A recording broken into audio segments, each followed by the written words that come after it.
Happy Friday! I can't yell because my head hurts because I'm so hungover. Welcome into the PHNX Sports Podcast. It is Flavoring Friday. We'd like to give a shout out to OG's Brands, the official sponsor of Flavoring Fridays. OG's is not your average cannabis-infused gummy. They absolutely knock it out of the park when it comes to flavor, and the effects of their gummies are a total slam dunk too. Head on over to ogsbrands.com to see their full lineup and find out where you can purchase. Oh, you guys, I'm struggling. I am fully... No. I'm the manifestation of a hangover. Let's go. I hate you, Max. I'm going to make Max rue the day that he was fucking born.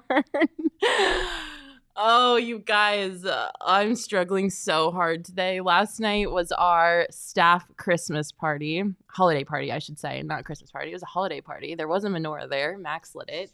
It was the last day of Hanukkah yesterday. And if you don't know anything about PHNX, we like to have a good time when we're together. And last night was a great time. As you can probably tell by this group photo, we had a blast. I drank way too much wine. I'm not even kidding. I'm pretty sure I had a whole bottle and a half to myself. The evidence is clear in this picture. My face says I am drunk, and the wine in my hand also says I am drunk.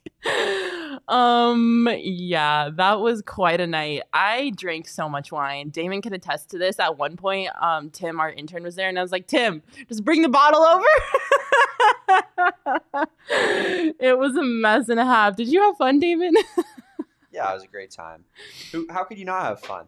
We Right? were just drinking. It was just good vibes. Partaking in the OGs. There were many bags of OGs there. There was OGs everywhere. Countdowns, winks. Yes. Four Peaks. All the good was things. flowing. It was such a good time. Totri and I took a shot together at one point. I think you were there too, right? Eric was there. And I just had like a straight shot of vodka, and everyone was looking at me like I was a psychopath. And I was like, what? I went to Arizona State. Your girl can drink. I might be 26, almost 27. But I can hang with the best of them. It was super fun. I'm so sorry I am lagging today. So this podcast is going to be off the rails. Plus, we're talking about two of my most heated, opinionated topics, which include Draymond Green and the fucking Los Angeles Dodgers. So today is I'm going to be on one today. So I hope you all are ready for this. Hungover Mac is an off the rails Mac, just like I think Charles said it if you scroll up in the comments. Yeah, Mac hungover. This is going to be off the rails. Good Lord, help us all. Everybody put your seatbelts on, strap in. It's going to be a ride. Groundhog Mom is literally in the car, so she literally has her seatbelt on. This is going to be a good one. But before we get into all of that, if you haven't signed up to be a diehard yet, what are you doing? Just like that picture that you just saw, we are all a family, and you can be a part of that family too by signing up to be a PHNX diehard. Head on over to gophnx.com right now and sign up. There's tons of great benefits to being a diehard, include access to our Diehards Only Discord, a free shirt when you sign up, plus 20% off merch and events at all times. We have a Suns takeover coming up in January, which is exactly 1 month away. So sign up to be a diehard, and then you'll get a discount on those takeover tickets. There is really no reason why you shouldn't be a diehard at this point, so make sure you sign up.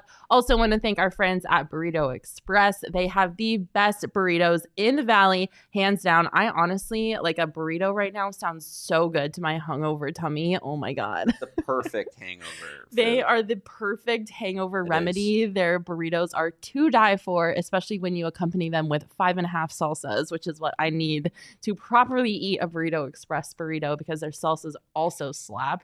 They are a huge supporter of ASU athletics, which you always love to see.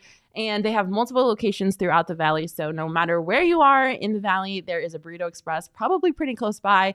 And if you are able to, please go get a burrito on my behalf right now and eat one so that maybe I will feel less hungover on behalf of you consuming a burrito. I really need it. You can grab a burrito and follow Burrito Express on Twitter at BurritoEXP. All right.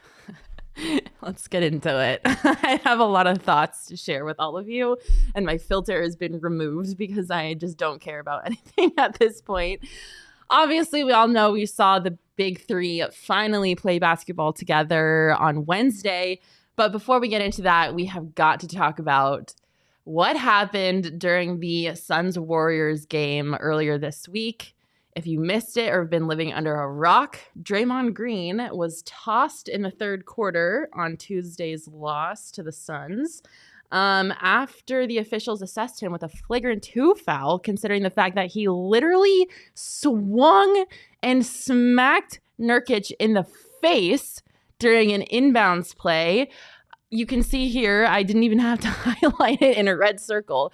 Nurkic was just doing what Nurkic does and was defending the play of the inbound, and he was behind Draymond, and Draymond just does what Draymond does, and he got mad about it, and he turned around, wound up, and literally smacked Nurkic square in the face.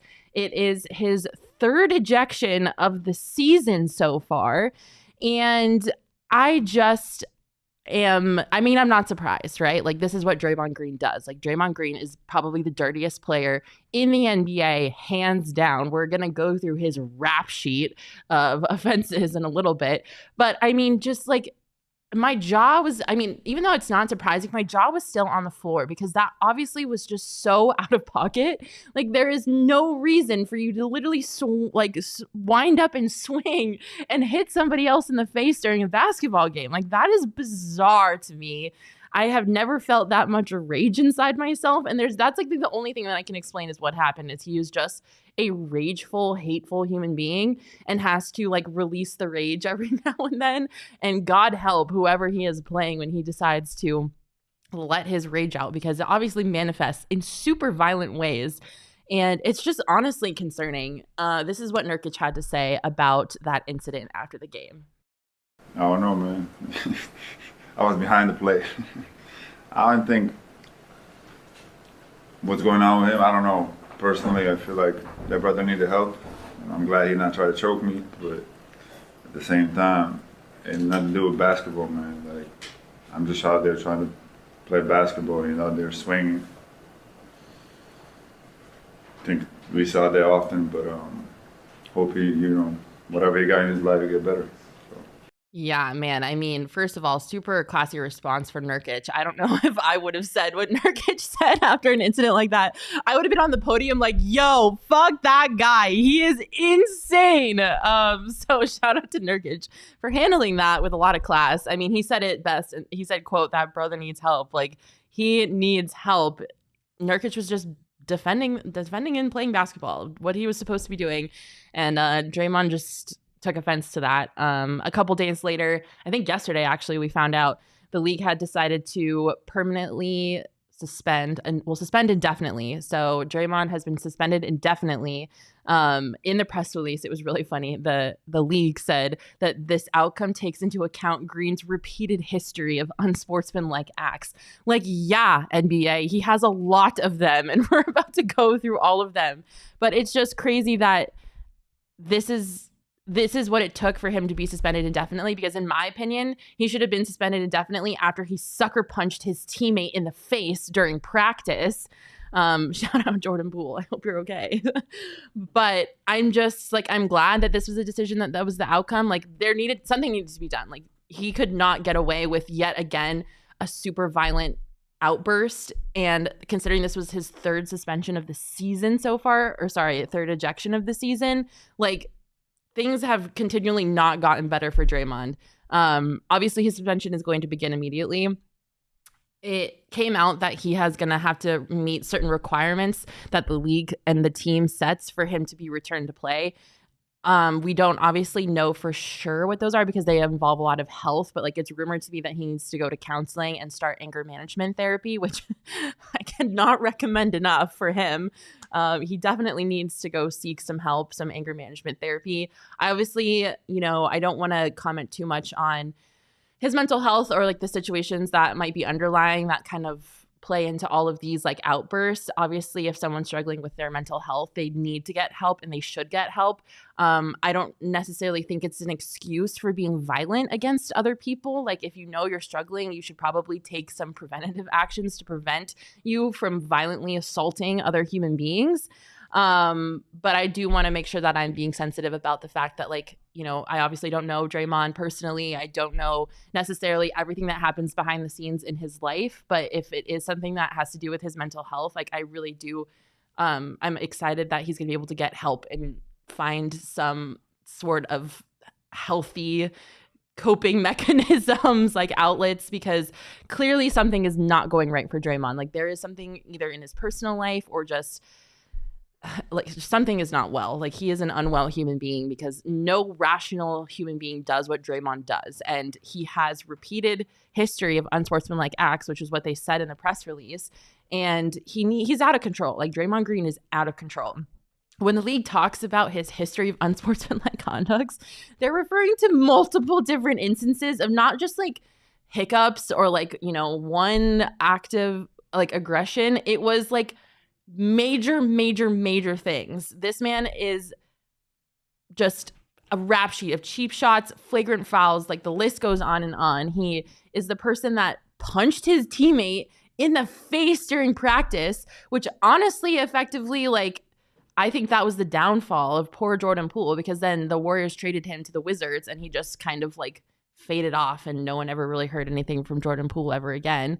He was suspended. It really has destroyed Jordan Poole's career in a way. Totally. I think it was a career-ending thing that happened. And it's not like he did, like, I mean, allegedly he was talking shit. And so, talk shit, get hit. But not really, not like that. He's like the fourth best player on a team that just won a championship. And then it was just over right after that. Yeah. And there were reports that, Steve Kerr encouraged Draymond and Jordan to, like, go to dinner and talk things out. And Draymond was like, meh. And then he released that stupidly, weirdly filmed and edited, looked like he was a hostage in a basement apology video where he basically just like turned the whole situation around and blamed Jordan for why he got sucker punched in the face. And again, I'm not saying that you should be like talking down to your teammate or whatever, but like punching someone in the face is not an appropriate reaction to anything. I'm sorry, but that's just so not cool. He was suspended in 2022 for receiving 16 total technicals in a season, which is the league max. Like once you receive 16 technical, like you're done. You're suspended for that. He was the person that kicked LeBron James in the nuts during the finals. He was caught like just like getting all up in KD's face in 2018 in their team huddle and was suspended for acts that were detriment to a team's culture. He stomped on Sabonis in the playoffs last year and was ejected and suspended. And after he stomped on Sabonis, he was like, what? I don't know what you want me to do about it, which is crazy. He choked out Rudy Gobert this season, which is his second ejection in 4. He was ejected twice in the span of 4 games. And him choking out Rudy Gobert was his second ejection in a 4-game span.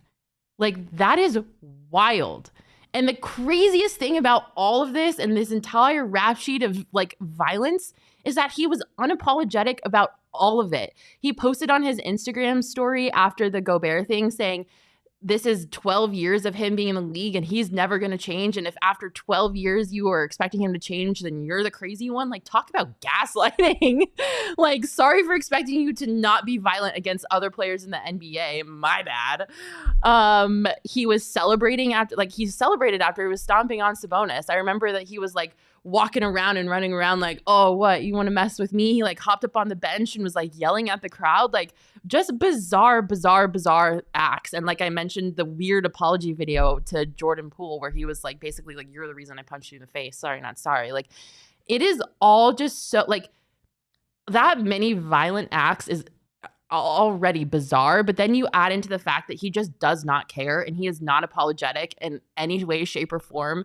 And even his apology to Nurkic after the game was, he didn't even want to talk to the media. He was like, I'm not coming out. And then he was forced to come out. And then when he came out and he made that apology to Nurkic, it was a half-assed, like total not sincere apology. It's just, I don't understand how you can be so violent in so many like obvious and insane ways and then not give a shit and just be like, well, that's who I am. Like that to me just does not register. Like if I accidentally step on someone's toe, I'm like, oh my God, I'm so sorry. I did not mean to step on your toe. Like I can't, it doesn't register in my head. So he needs, like, obviously he needs help. Like at the end of the day, like nothing that he has done is acceptable in any way, shape, or form. I don't care what happened before, during, or after. There's no way to justify what Draymond Green does. He is the dirtiest player in the NBA. It goes above and beyond, just there's no excuse for it. And so I'm glad that the league suspended him indefinitely. I think that was absolutely the right call to make.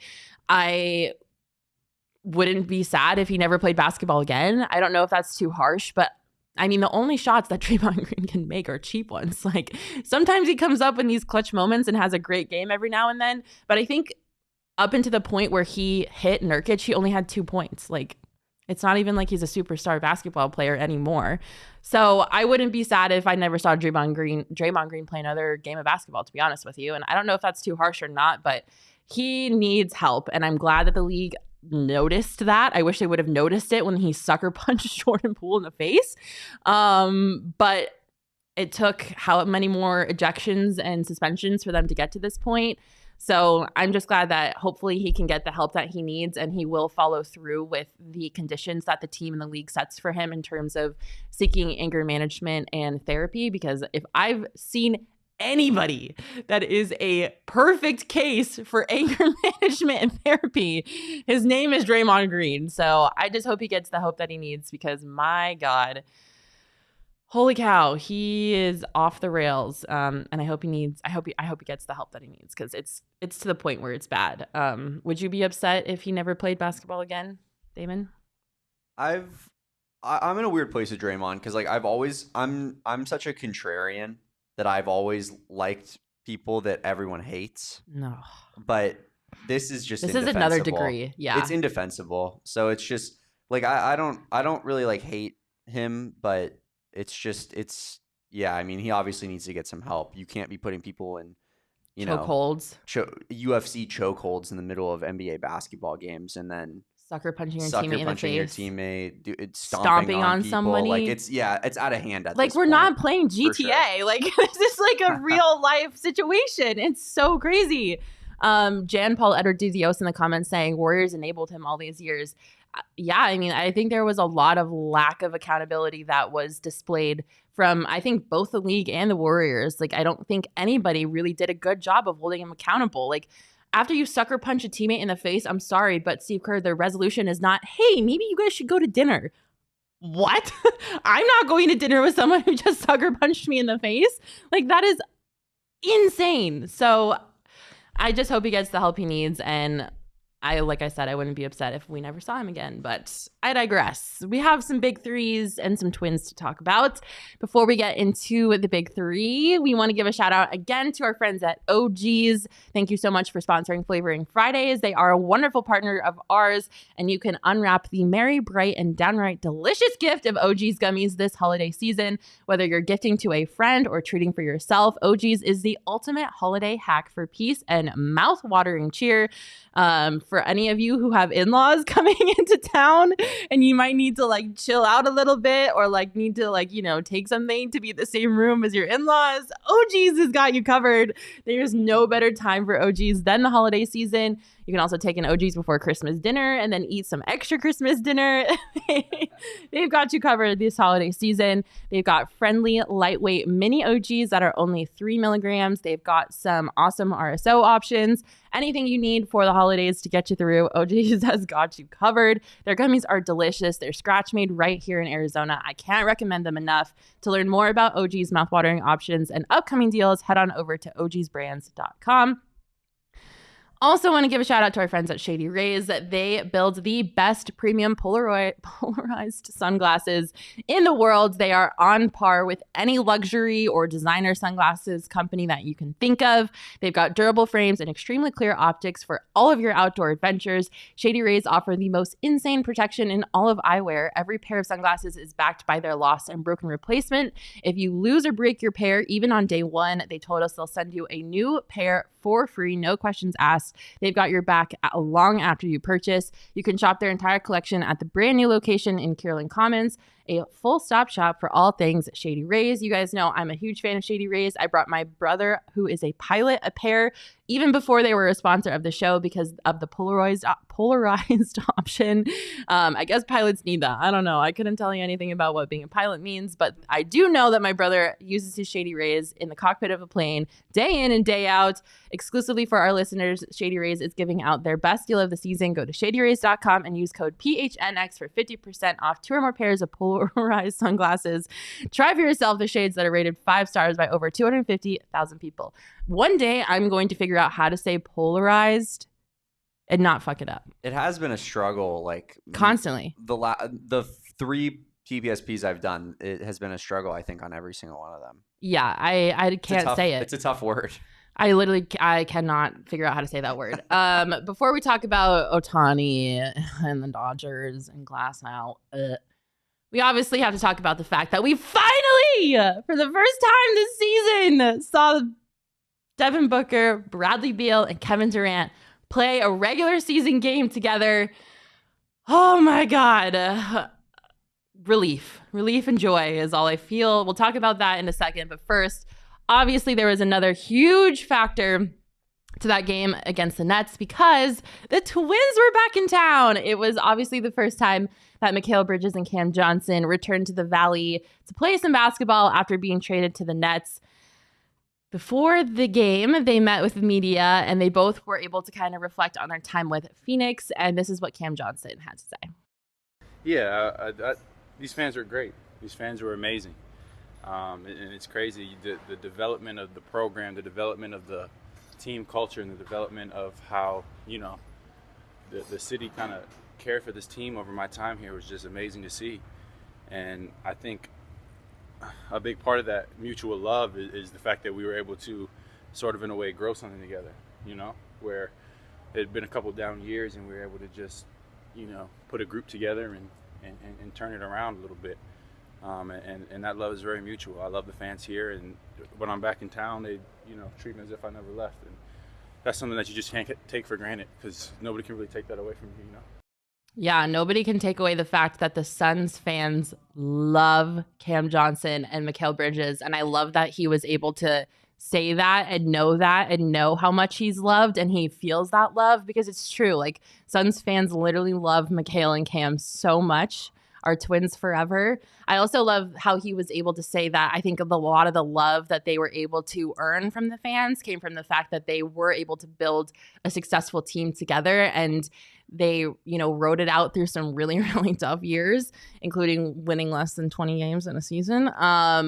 And they got to the point where they made it to a finals together, and this team, like, they earned the love that they got. Like, everyone that supports them for a good reason. And so it makes my heart happy to hear Cam talk about that he can recognize that and he also feels that love, because I don't know about you guys, but I was a little torn up when they traded the Twins. That was a hard one. It was a hard pill for me to swallow because I'm ride or die for the Phoenix Suns, and I was a huge Mikal, specifically Mikal, but also Cam. Obviously, they're like one and the same. They're a package deal supporter. And so when the Suns traded them, obviously I was stoked that KD was coming here, but it was hard for me to give up on Mikal and Cam because I had watched them, grow and become such great basketball players. And they were seriously like everything you could want in a teammate and in someone that represented your city. So I'm so glad that Cam said that, like, he feels the love, because I think we all want them to feel the love. So that always is great to hear. Mikal also met with the media before the game, and this is what he had to say. Yeah, man, it was great culture we had here. It's fun, and you can't take it for granted. Like, going to finals ain't easy, so you kind of realize that, it's tough to get back. and it just feels like it's just like a little bit more pressure to get there. But it's not normal to have be so close like that as a team, especially in the NBA. It's really special, and that's stuff I take with me. When I left, it's just like be able to have those moments and really embrace it. Oh man, I don't know how I'm gonna get through this segment without crying. I'm just kidding. I'm not that emotional. I'm also so dehydrated from the alcohol. I don't think a single tear could come out of my face because there's no liquid in my body at the moment. But like Mikal said it best, like that team was so special. Like every time you saw them interact, whether it was like their high five thing that they did before the game where they all had like a certain like handshake with each other, they were like jamming out to NBA Youngboy on the court every night. Like that team was just so unique and so special. And I think that's why watching this Suns team has been so hard for me, because although we have some of the biggest names in basketball all on the same roster, it just doesn't feel like a team yet. And I'm hoping that at some point they're going to figure out that chemistry and they are going to be able to gel together. I think the two people that have the best chemistry on the team are our two superstars, which is great. I forget who said it. I was watching an interview with one of the Suns players, and he said the reason that he wanted to come to Phoenix was because he saw the relationship between KD and Devin Booker. And when you have two superstars like that on a team, that's really not common. Like they don't embrace each other all the time because they obviously are at the top of their game and they're the best of the best. And so embracing each other isn't something they have to do, but that's something that KD and Devin Booker have done really, really well. So the fact that those two have chemistry is great, but I haven't seen or felt that team aspect with the Suns since Cam and Mikal left. And again, like I said, it's awesome that we have, Bradley Beal and all of these like great players on a roster together, but they haven't been a team yet. And so I haven't felt that like emotional connection to them that a lot of fans feel with their teams, is just because it just feels different. And I don't know if that's weird or crazy, but I don't feel like this is a team that's emotionally I can get behind yet. I think you have a point when it comes to like pieces just fitting into a system. You know what I mean? Like you have Mikal Bridges, who knows how to play his role perfectly. Cam Johnson, who knows I'm going to be a catch and shoot guy with Devin Booker, swinging it out to me. Yeah. When you have a bunch of guys that need the ball in their hands, it's a little bit more difficult, clunky. It doesn't look like as much of a well-rounded team. So I think that there's definitely something there. Yeah. And I don't think we've had obviously enough time to get to know a lot of these new players yet. We had years with Cam and Mikal where we could really get to know their personalities and see them shine. So that obviously is going to play a part in it too. Like this is a new team. And so we haven't had not enough time to get to know them as like players or like them as a team yet. So totally get it.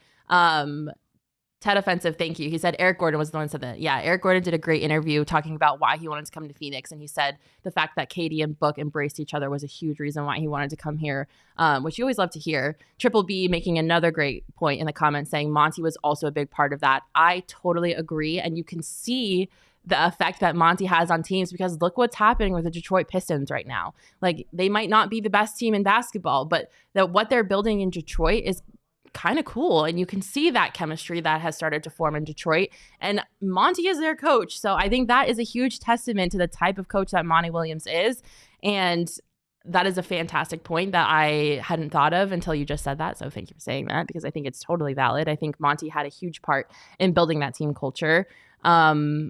But I loved that both Cam and Mikal were able to talk to the media and tell everyone how they felt about the Suns. And I also think it's great that there aren't any hard feelings from Mikal or Cam towards the Suns organization, because obviously, when you are traded away from an organization, there could be some jadedness, some upset feelings about having to leave the city that you're used to, or that that you live in or whatever. And I think that was something that was always in the back of my mind, is like, I know that, Mikal is a jokester and always takes things so lightheartedly, which I love, but like, is he going to be upset about the Suns? Like, is he going to be mad at us? Like, I don't know why. It's just like, I was like really like a relationship with that Phoenix Suns team where I'm like, please don't be mad at me.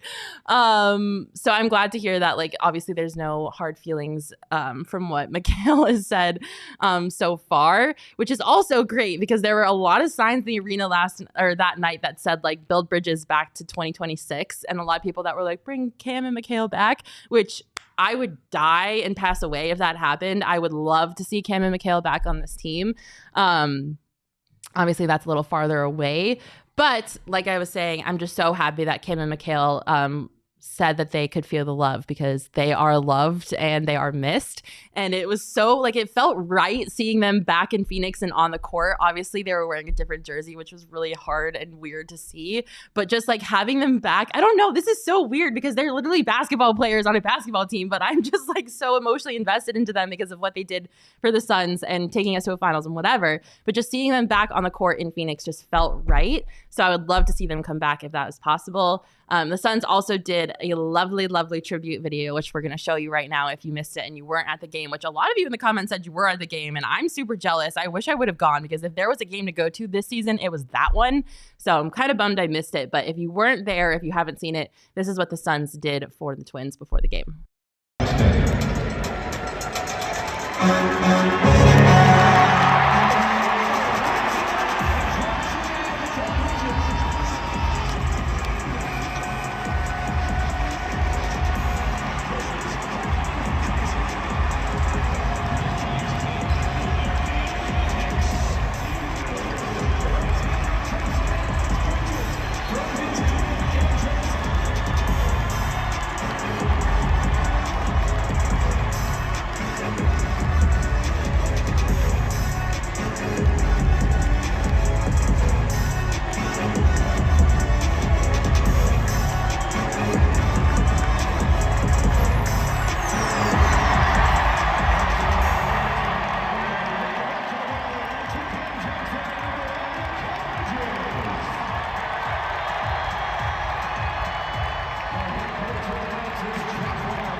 Oh man, who's cutting onions in here? Oh, that was such a well done video. I love that it not only showed that they were great basketball players, but their personalities too. Like that little shot at the end where they were pretending to box each other. Oh, just so heartwarming. I don't know for sure, but it looked like Cam was getting a little teary-eyed there, and it made me want to get teary-eyed.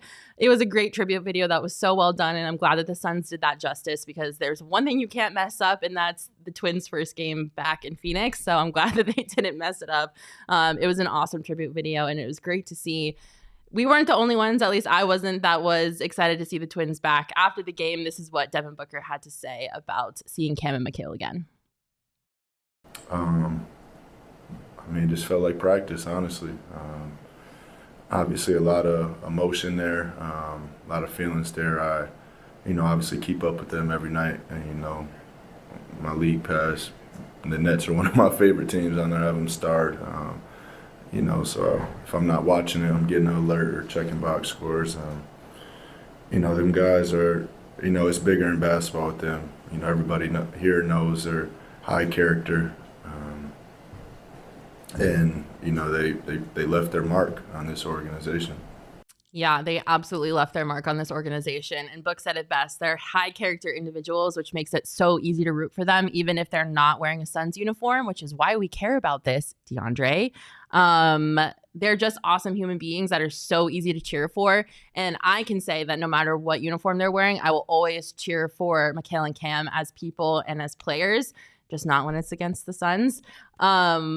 But yeah, that team was special. That we all know that. Like, they all did amazing things together, and it makes me nostalgic for the Suns of years past, because like I said, and we'll get into it when we talk about the Big Three debut, I just haven't seen a team like that in a minute. So I love you, Twins.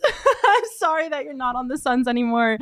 Sometimes I wish that you were, but I can't say that out loud because people will call me crazy because we've got Kevin Durant. So I digress. We obviously have to talk about Kevin Durant now, because the game against the Nets was the first time that we've seen the Big Three together in action in a regular season game this year. It was the debut of Bradley Beal, Devin Booker, and Kevin Durant all playing a game together. I just am going to say it is a huge relief to even just watch them play basketball together, because it was December 13th. It was December 13th when they first played a basketball game together.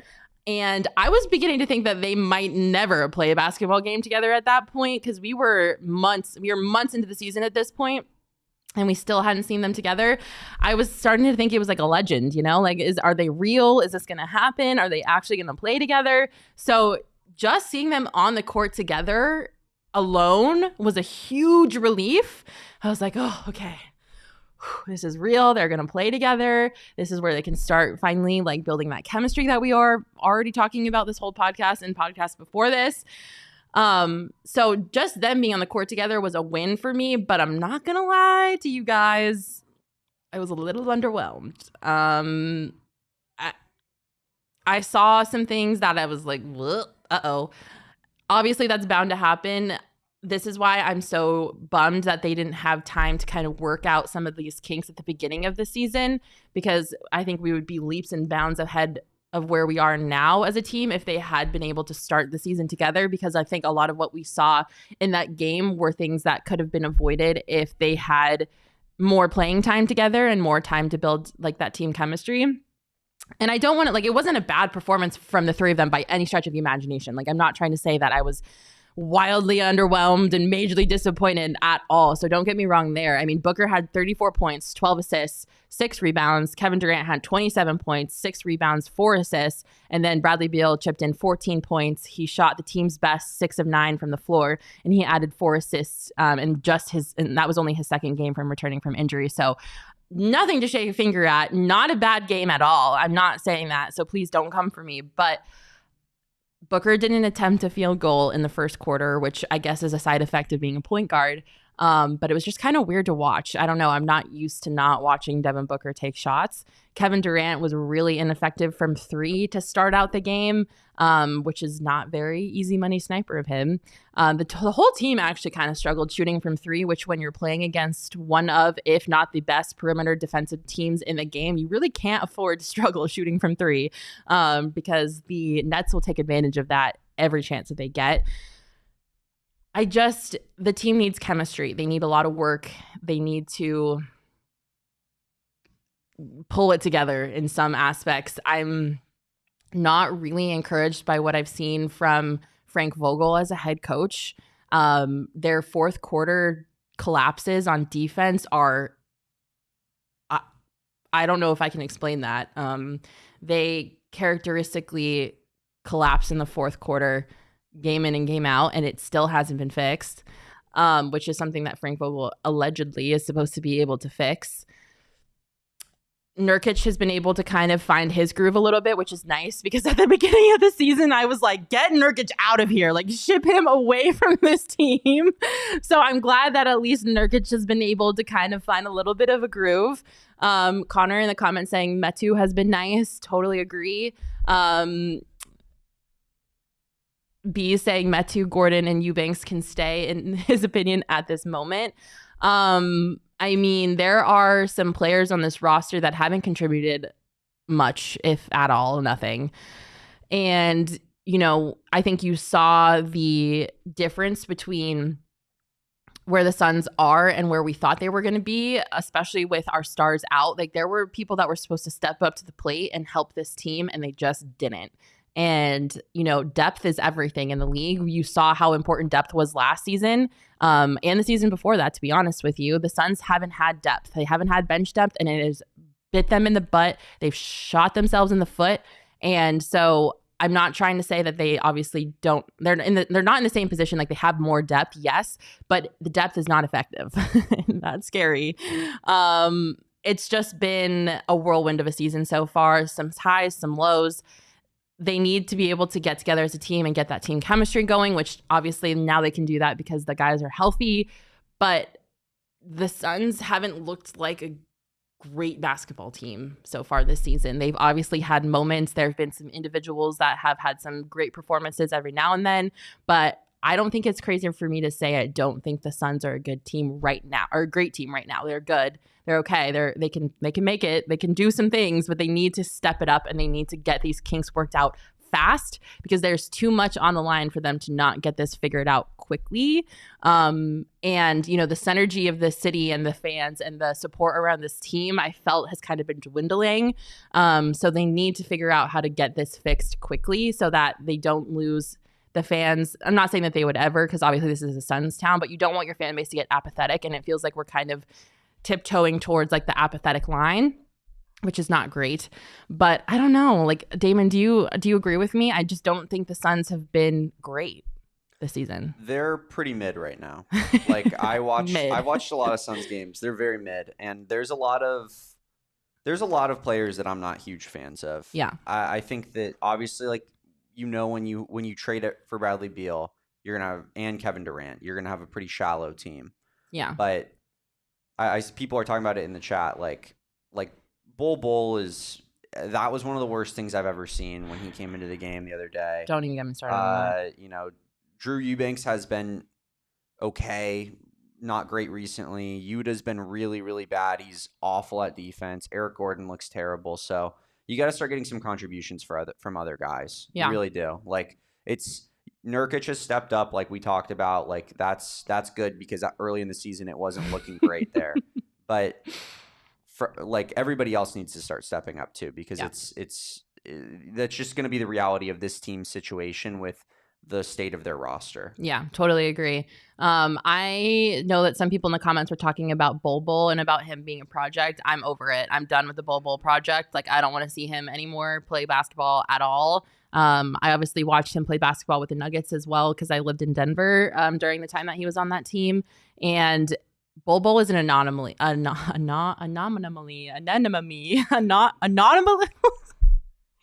Help me. This is like Finding Nemo. I don't know why I struggle so bad with these words. Anemone. Anomaly in the fact that he will only play basketball when Bol wants to play basketball. And you never know when Bol wants to play basketball. It could be his day or it could not be his day. And he just, like, you cannot make him do anything he doesn't want to do. I'm just over him. I'm over watching Bol on a basketball court. I'm sorry. I know that some of you might have more faith in him than I do, but I'm done. So it's just, I wish it was an easy fix, and I wish it was something that, like, I could just look at the Suns and be like, this is what they need to fix and this is how they do it, but that is not the case at all. I think there's a lot of intangibles that they still have yet to fix that are probably going to take some time. So we'll see how it goes, but I think the Suns have a lot to look forward to, but there's also a lot that needs to be corrected. Most importantly, the fourth freaking quarter defense. My God, if I have to watch them collapse in another game in the fourth quarter, I'm going to lose my mind, which is probably going to happen. So my mind is going to be like down freaking Central Avenue in a second, but I digress. At least we got to see them play basketball together. Just like I said, watching them on the court as a unit was a huge sigh of relief because I said I was beginning to think that we were never going to see it happen. So they are here. They are on the court. They are playing basketball together. So, like, let's just hope that they can build off of that game and continue on forward. Speaking of the Suns, you know who's not mid? Shawn Marion is not mid, and he's getting inducted into the Ring of Honor tonight. Huge shout out to Shawn Marion. What an accomplishment. I'm so glad that we have an owner that understands and recognizes the importance of recognizing the history of the team and the important pieces and players that contributed to the history of this team. And it just so happens that our game time game of the week is tonight's Suns game against the New York Knicks. You can get tickets on the Game Time app right now for as low as $37. Is that what it says? I can't read. $27. My God. You guys, they are going to be recognizing Shawn Marion and inducting him into the Suns Ring of Honor tonight after the game. So it's not going to be a halftime recognition. It will be a post-game recognition for Shawn Marion. And you can get in the building and watch his induction into the Ring of Honor for as low as $27.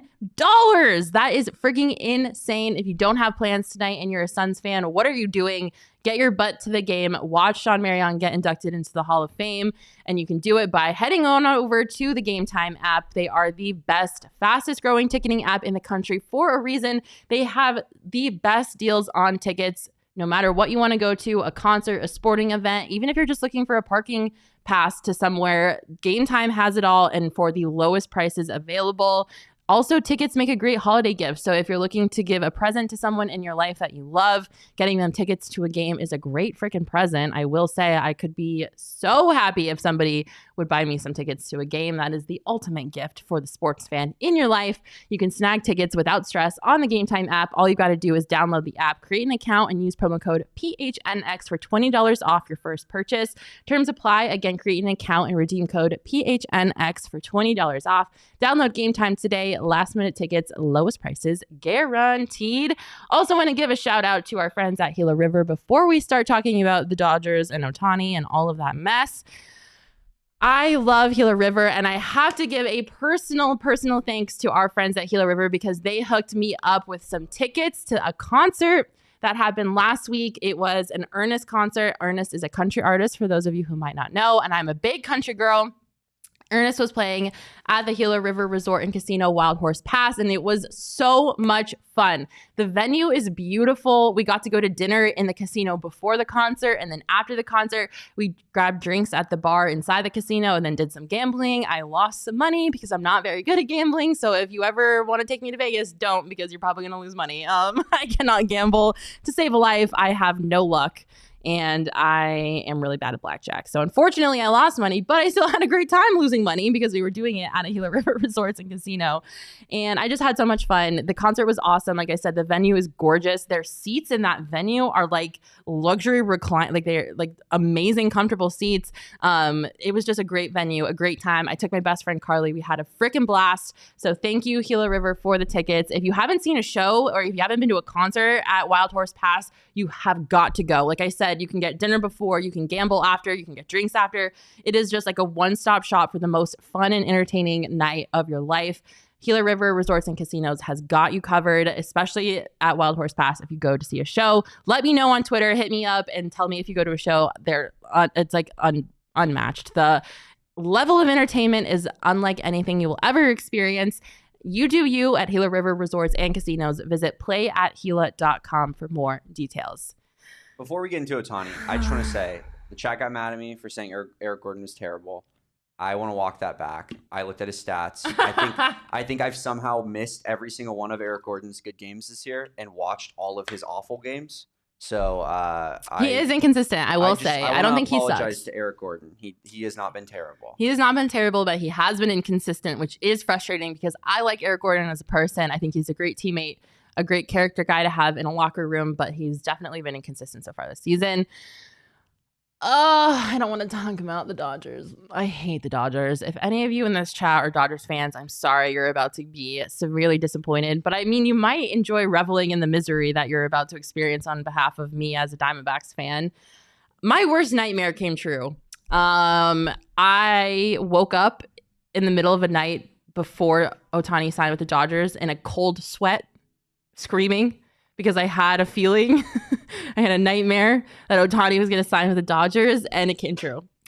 And I'm really upset about it because the Dodgers signed Ohtani for 10 years, $700 million. I think you could probably put the entire payroll of the Arizona Diamondbacks from the time the team was inception to now, and it probably still wouldn't get close to $700 million. That might be a little bit of an exaggeration, but it's probably pretty close.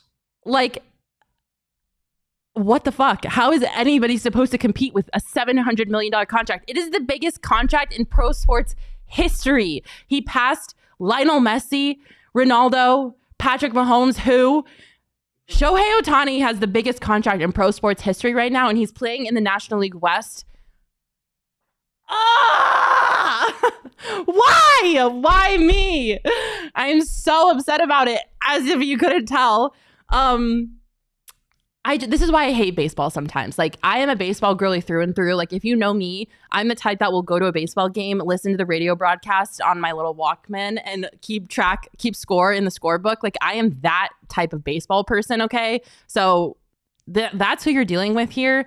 And I almost wanted to never watch baseball again after I saw that Ohtani signed with the Dodgers. Like, how is anybody supposed to compete with that? I'm not even kidding. Like, you could probably put the payroll of the Diamondbacks year after year from the time that the Diamondbacks started as a team until now. And they probably wouldn't even get close to that contract value. And it, like, how are small market teams ever supposed to compete with that? It's so frustrating. And I know that this isn't anything new. And teams like the Yankees and the Dodgers and the Red Sox are going to be able to go out and buy whoever they want and get whoever they want to come for their team because they have unlimited money and an unlimited resources and the pocketbooks that are deep enough to do it. But God, it's frustrating. Like, we just came off a World Series appearance, and for once, it felt like we were not the little brother of the fucking Los Angeles Dodgers anymore. And then they just had to come out and sign Shohei Ohtani in the same offseason after we just went to a World Series. I'm like, we can't have anything nice. Oh, it's so frustrating. I'm about to like pop my top. I'm gonna like lose my mind here. Yeah, I mean, it's like, how can we compete? How can any small market team compete with that? They can't. They just don't have the money to do it. They have to figure out how to play money ball and how to be more resourceful. And it's just frustrating because I would love to be a fan of a team that didn't have to worry about that and could just go out and buy whoever they want, but I'm not. I'm diehard forever until the day that I die. But I think the worst part about this entire situation is the details behind the contract. He deferred $680 million until after his contract is over, which means mathematically, the Dodgers only owe Ohtani $2 million a year for 10 years. Are you kidding me? They're paying Ohtani $2 million a year to play baseball for them for 10 years. And then after the 10 years is when they're going to have to figure out how to pay this man $680 million. Like, the whole deferred part of this contract is the part that really gets me mad. Like, really, really pisses me off because we can afford Ohtani for $2 million a year. Like, hey, do you want to come play baseball in Arizona, Ohtani? We'll pay you $2 million a year, no problem.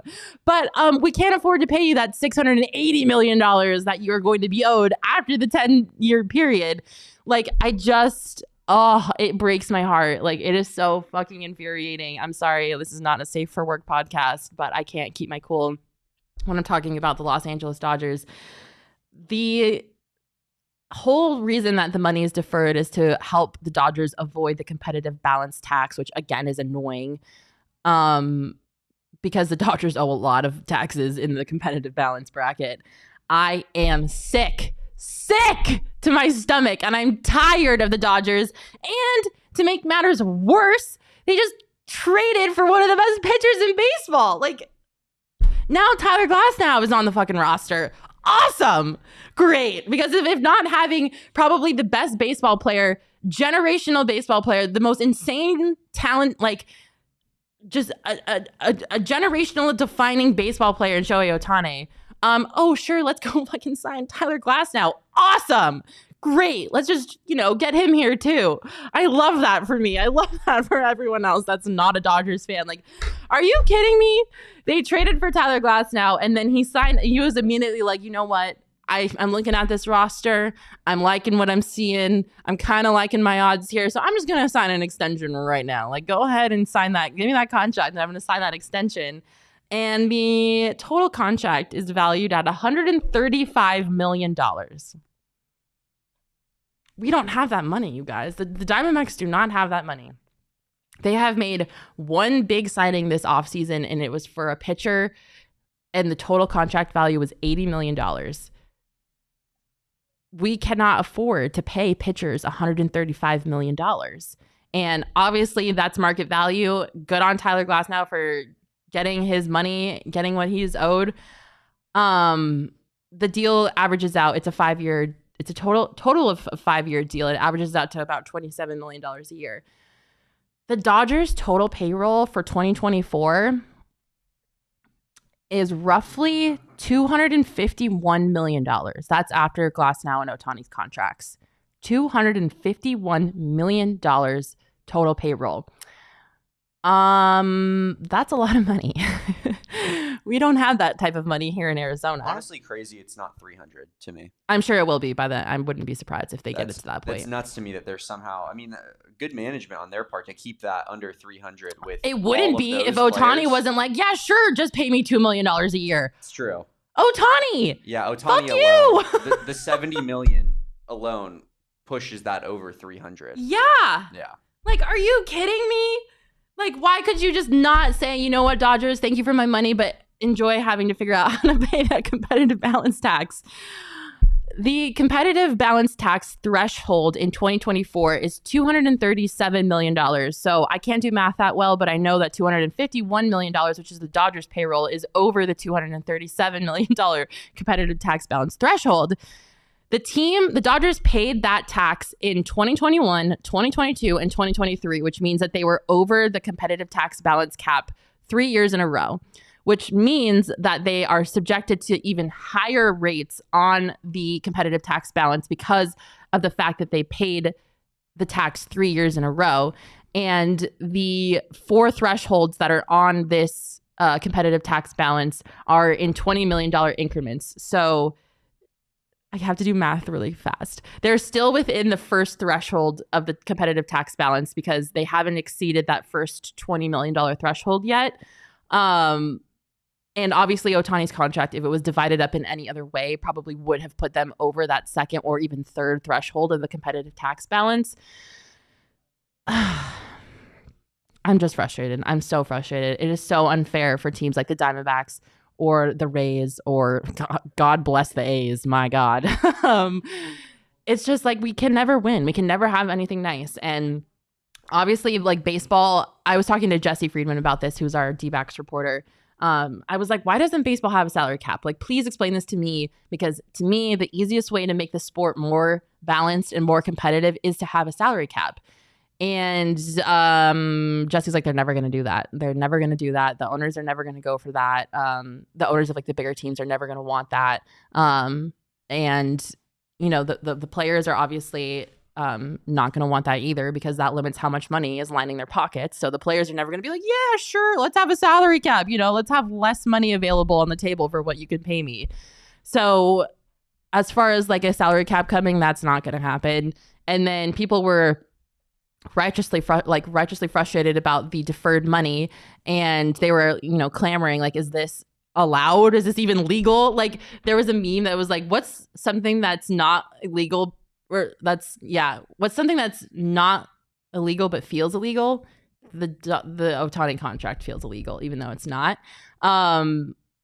The deferment is something that the MLBPA is all for, and the players are all for it too, because if it means at the end of the day, at some point they're going to get a ridiculous amount of money, even if it's 10 years down the road, they're all for it. So the players are never going to want to take away the deferment out of their MLBPA agreement, because7 they're getting a bunch of money, and it doesn't matter if it's now or if it's 10 years. At some point, Shohei Ohtani is going to be a $700 million millionaire. So you know what? Like, it's never going to change. Like, they're never going to get a salary cap. They're never going to change the deferment option. Like, it's just beyond frustrating to me. And I really hate it, because I think it would be cool to see what type of success could be had if there was more of a balance in terms of the payroll through a salary cap. We're never going to get to see that, unfortunately. I think the one saving grace that baseball has is the fact that it's a marathon and it's not a sprint. And especially with the expansion of the playoffs now, which if I ever in my life hear anybody complaining about the expanded playoffs ever again, I'm going to literally just print out Shohei Ohtani's contract and show you that and see, like, you know what? If there's a chance for us to be a team like the freaking Dodgers who pay their players $700 million, the expanded playoffs is that way. Because once you get to the playoffs, all bets are off. Nobody thought that the Diamondbacks were going to sweep the Dodgers. Nobody thought that they were going to beat Philly. Nobody thought they were going to make it to the World Series, but they did, because baseball is a marathon. It's not a sprint. And the Diamondbacks were able to remain competitive enough throughout the entire regular season to get into a wild card spot because of the expanded playoffs. And then they were able to fuck shit up. And that only happened because they expanded the playoffs. And that is the only fighting chance that smaller market teams have into getting to a World Series title and getting to be successful. So I never in my life ever want to hear people complaining about the expansion of the MLB playoffs ever again, because that's the only chance that these small market teams are going to have. So I'm obviously annoyed and I'm frustrated that we're going to have to see Shohei Ohtani play baseball more than we did in the past, because now he's in the National League West. But you know who's not worried about it? Ken freaking Kendrick, Kenny Warbucks, the owner of the Diamondbacks, spoke with the media following the press conference that they held for their new pitcher Eduardo Rodriguez. And this is what Daddy Kenny had to say. Percent times 24 million. Last time I looked is 4.8 million. So they do get that savings. It's not as though they're not doing something attractive to help themselves. But you got to put it in perspective. Now, he's, as I said and would repeat, he's a great player. Actually, I think it's good for us that we get to compete against him. Last I looked, he's 1 of 9. Mm-hmm. And the last I also looked, he's a designated hitter. He's a great player. Is he the second coming? I would suggest not. Would you like to have a player of that talent on your team? Of course, everyone would. And, we'll have fun competing against him. We already did have fun competing against him, at least the last time. God, that whole clip is so crazy to me because I have always thought of Shohei Ohtani as the second coming because this is the most insanely talented baseball player we've ever seen. But Ken Kendrick was like, meh, he's 1 of 9. He's a designated hitter. And I'm like, okay, pop off, Ken Kendrick. Like, put Shohei Ohtani in his place. Like, you tell him who's boss. So that whole clip is just wild for me to watch. Energy. Yeah, I love it. I respect that. Major hater energy. Not shout a big out Ken Kendrick guy, but after that, like he shot up. Biggest fan in the world. Like Shohei Ohtani, who I'm obsessed with Ken Kendrick after that. But yeah, I mean, I guess in some aspects he's right. Like he is 1 of 9 on a roster. Again, that roster is stacked when he's in the lineup as a DH. It's kind of scary. And he has been injured. He has some injury proneness. He's 29 years old, so he is a little bit on the older spectrum. On the age spectrum, he's on the higher end. And I don't necessarily know, this might be crazy, and I'm by no means like trying to like manifest this or anything like that because I would never, but like I don't know if he's always going to be a pitcher or pitching because I just don't know if his body can like hold up long enough for that to be like a long-term thing. And I'm not trying to say that that's what I want to happen or anything like that. I'm not wishing ill or anything or trying to like say that that's what I want to happen, but there's not, he's not invincible. There are some, cracks in this operation here. And so would you give a 29-year-old sometime injury prone pitcher $700 million? I don't know. It is a generational player, a generational talent. I'm not a GM in baseball for that reason. And Ken Kendrick humbled Shohei Ohtani, just out the gate, humbled Shohei, which I never thought I would hear Ken Kendrick do in my lifetime, but I'm here for it. Like I said, I stand. And shout out to Jesse for getting that clip because that clip went viral on the internet. Like every baseball outlet and their mom picked it up. Barstool, John Boy, you name it. It was on that website. And everyone in the comments is kind of like, is he wrong?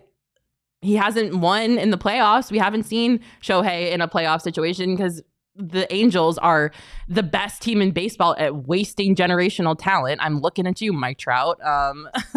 So for some reason, the great generational talents go to die in the Los Angeles Angels organization.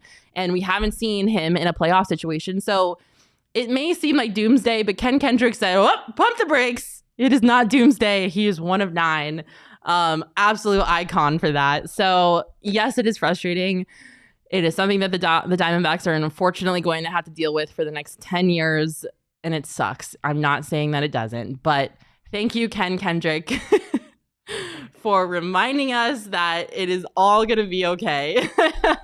Absolute icon for that.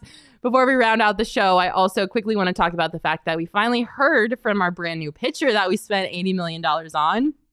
Eduardo Rodriguez had his introductory press conference this past week. He got his little D-backs jersey, which, by the way, I know this isn't necessarily the best picture of it. Sorry, Jesse, for throwing you under the bus. But the off-white D-backs jersey in action is, it is so sick. There was another picture that they took of the back of it with his nameplate, which the nameplate was a little small, I'll say. So hopefully they'll fix that. But the off-white jerseys are beautiful. I want one for Christmas or my birthday, which is in exactly 1 week. If anyone was wondering, it is my birthday in exactly 1 week, and on Friday of next week. No big deal or anything. But yeah, the off-white jersey's gorgeous. You love seeing Eduardo here in the Valley with the D-backs jersey on. And his press conference was awesome. He obviously, English is his second language, but he went up there and he talked to the media like he owns this team, and it was awesome to see. And this is what he had to say. I would say the family wise, because I can stay here in Arizona the whole time. Spring training season is here. Probably the biggest reason. The second reason for me was I know these guys are just coming out of the World Series. I know they're hungry for winning the World Series, and I want to be part of that. I know how they're preparing and they're getting ready for this next season, and I want to be part of that team. They're gonna bring a World Series here. Yeah, hell yeah, Eduardo. We are off of a World Series appearance, damn it. The freaking Dodgers, because you know why? They got swept by who? Or Ohtani, right? The Diamondbacks. Did Ohtani go to the World Series? Ohtani didn't go to the World Series. He didn't go to the playoffs. So, yeah, hell yeah. Fun fact, Mookie Betts, Freddie Freeman, Shohei Ohtani combined for one more hit than me and you in the MLB postseason this past season. That is the best stat that you could have possibly thrown out. Get me on a roster right now. I'll show Shohei who's boss. Just kidding. Yeah, so you guys know how I feel about Eduardo. I talked about it last podcast because we talked about the fact that he's a big Dodger hater and vetoed a trade to the Dodgers last season from the Tigers. So Eduardo is already an icon in my book. Between Eduardo Rodriguez and Daddy Kenny, we are in a great, great place.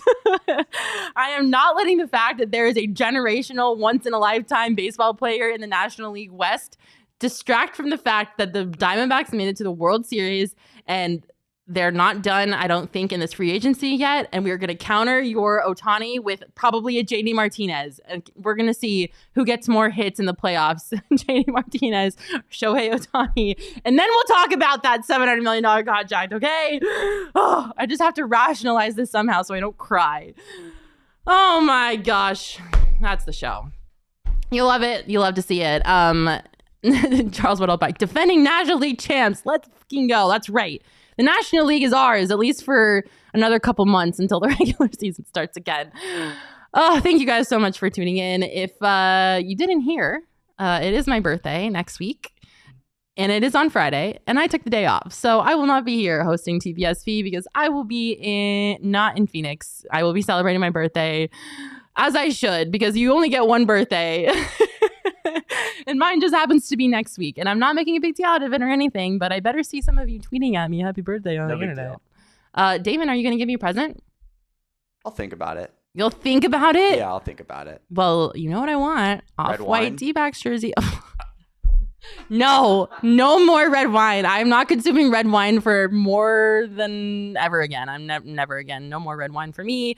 I hope you all love the show. I love all of you. Charles, Bees, Mike, Connor, Daniel, Elizabeth, anyone else in the chat that I might have missed. Thank you all so much for tuning in.